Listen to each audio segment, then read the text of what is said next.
మొత్తానికి సంధ్యా థియేటర్ వద్ద జరిగిన తొక్కిసలాట ఘటనలో మహిళ మృతి చెందింది. ఈ అంశానికి సంబంధించి అయితే అల్లు అర్జున్ పైన కేసు నమోదైంది, అరెస్ట్ కూడా జరిగిపోయింది. అరెస్ట్ సందర్భంలో పోలీసుల తీరుపైన కూడా అల్లు అర్జున్ కాస్త అసహనం వ్యక్తం చేశారు. ఆ తర్వాత పరిణామాలు కూడా ఒక్కొక్కటి మనం చూస్తూ వస్తున్నాం. ప్రస్తుతం ఈ కేసులో ఇప్పటి వరకు కూడా 7గురిని అయితే అరెస్ట్ చేశారు పోలీసులు. అయితే అల్లు అర్జున్ అరెస్ట్ ఉండదు అనుకున్నారు, కానీ ఆయన్ను కూడా అరెస్ట్ చేయడం జరిగింది. ఉదయాన్నే అక్కడ చేరుకున్న పోలీసులు అరెస్ట్ చేశారు. అయితే ఆ టైంలో అల్లు అర్జున్ చాలా కూల్గా ఉన్నప్పటికీ తర్వాత కేసు తీవ్రత ఏంటి అన్నది తెలిసొచ్చింది. ఆ తీవ్రత తెలిసిన తర్వాత నాంపల్లి కోర్టులో వాదనలు కొనసాగాయి. నాంపల్లి కోర్టు అయితే ప్రస్తుతం 14 రోజుల పాటు రిమాండ్ విధించింది. నాంపల్లి కోర్టు తీర్పు ప్రకారం అయితే 14 రోజుల పాటు రిమాండ్ కోసం చెంచల్గూడ జైలుకు అల్లు అర్జున్ను తరలించబోతున్నట్టుగా తెలుస్తోంది.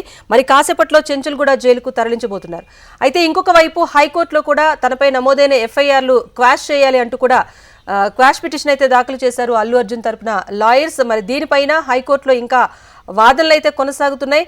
తనపై అరెస్ట్ చేసిన సందర్భంలో పోలీసులు ప్రవర్తించిన తీరు సరిగ్గా లేదంటూ కూడా ఆయన హైకోర్టులో వాదనలు వినిపించే అవకాశం కనిపిస్తోంది. అరెస్టు చేసిన విధానం పైన కూడా హైకోర్టులో ప్రస్తుతం అయితే అల్లు అర్జున్ తరపున న్యాయవాదులు అయితే వాదనలు వినిపిస్తున్నారు.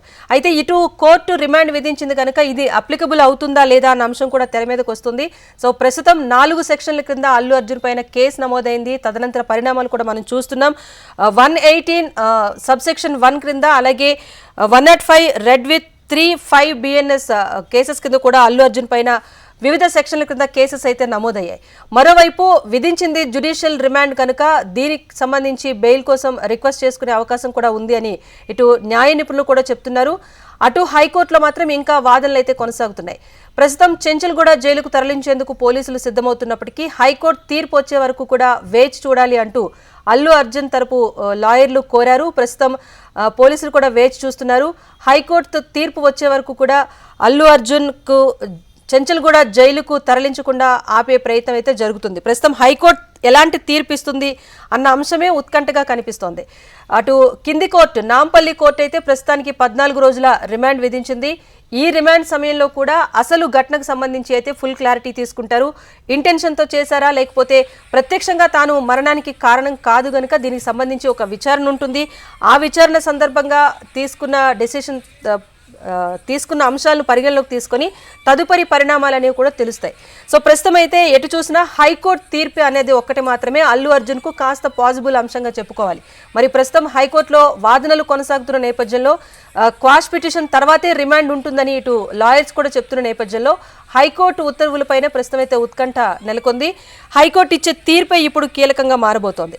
మరోవైపు పుష్ప 2 రిలీజ్ నుంచి మంచి జోష్ మీద ఉన్న అల్లు అర్జున్ అభిమానులంతా కూడా ఉదయం నుంచి ఒక రకమైన ఉత్కంఠలో ఉన్నారు. తమ అభిమాన హీరో అరెస్ట్ అవ్వటమే ఉదయం నుంచి కూడా వాళ్ళు షాక్గా గురవుతున్న నేపథ్యంలో, ఒక్కొక్క ఘటన కూడా సీరియస్ అవుతున్న నేపథ్యంలో అందరూ కూడా ఇటు నాంపల్లి కోర్టు వద్దకు, అలాగే గాంధీ హాస్పిటల్ వద్దకు, ప్రస్తుతం అయితే చెంచల్గూడ జైలు వద్దకు కూడా భారీగా చేరుకుంటున్నారు అభిమానులు.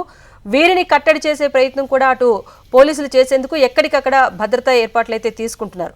మరోవైపు ఘటన జరిగిన సంధ్యా థియేటర్ ఏదైతే ఉందో ఆ సంధ్యా థియేటర్ దగ్గర జరిగిన బెనిఫిట్ షోకి సంబంధించి కూడా అటు థియేటర్ యాజమాన్యం పైన కూడా కేసు నమోదైంది.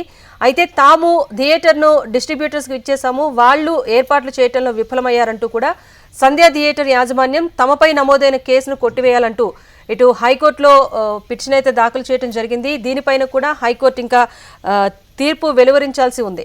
మొత్తానికి ఇటు సంధ్యా థియేటర్ యాజమాన్యం, ఐకాన్ స్టార్ అల్లు అర్జున్ ఇద్దరు కూడా పుష్ప 2 రిలీజ్ సందర్భంగా జరిగిన ఘటన విషయంలో కాస్త ఇబ్బంది ఎదుర్కోక తప్పదు అన్నదైతే ప్రస్తుతం కనిపిస్తోంది. మరోవైపు స్టార్ హీరోస్ చాలా మంది సినిమా రిలీజ్ అయిన రోజున థియేటర్కు వెళ్తారు, వెళ్ళి అభిమానులను విష్ చేస్తారు. ఇదంతా గతంలో చాలా సందర్భాల్లో జరిగింది. సో ఇది అనుకోకుండా జరిగిన ఘటనగా తీసుకుంటున్నప్పటికీ ఒక స్టార్ హీరో వచ్చినప్పుడు అక్కడ తీసుకోవాల్సిన చర్యలు తీసుకోలేదు. అందుకనే ఒక మహిళ మృతి చెందే వరకు ఘటన వెళ్ళింది. ఇది సీరియస్గా పరిగణలోకి తీసుకోవాల్సి ఉంటుందని చెప్పి కూడా ఎవరైతే మహిళ ఉన్నారో ఆమె భర్త కూడా కేసు నమోదు చేయడం, తదనంతర పరిణామాలు మనం చూస్తున్నాం. సో కేసులో మొత్తానికైతే A11గా అల్లు అర్జున్ను చేర్చారు. ప్రస్తుతం జ్యుడిషియల్ రిమాండ్ విధించింది నాంపల్లి కోర్టు. 14 రోజుల పాటు జ్యుడిషియల్ రిమాండ్లో విచారణ అయితే కొనసాగుతుంది. మరి 14 రోజుల రిమాండ్ కోసం ఇటు అల్లు అర్జున్ను చెంచల్గూడ జైలుకైతే మరి కాసేపట్లో తరలించబోతున్నారు. ఎటొచ్చి హైకోర్టులో వాదనలు కొనసాగుతున్నాయి. హైకోర్టులో కాస్త పాజిబిలిటీ ఉంటే కనుక కేసును హైకోర్టు కొట్టివేస్తే కనుక, ఎందుకంటే ఐకాన్ స్టార్ మాత్రమే కాదు, అంతర్జాతీయంగా తెలుగు సినిమాకు గుర్తింపు తీసుకొచ్చిన వ్యక్తి. నేషనల్ అవార్డు, దక్షిణాదిలో తెలుగు చిత్ర పరిశ్రమలో మొదటిసారి నేషనల్ అవార్డు అందుకున్న ఒక హీరోగా పరిగణలోకి తీసుకొని తనపై నమోదైన ఎఫ్ఐఆర్ను క్వాష్ చేయాలంటూ కూడా పిటిషన్ దాఖలు చేశారు కనుక ఇలాంటి అనేక అంశాలను పరిగణలోకి తీసుకొని కోర్టు కేసును కనుక కొట్టివేస్తే కనుక అది కొంత అల్లు అర్జున్కి ఫేవరబుల్గా ఉండే అవకాశం ఉంటుంది. ఏదేమైనా ప్రస్తుతం అయితే హైకోర్టు వెలువరించే తీర్పే ఇక్కడ కీలకంగా మారనుందని చెప్పాలి.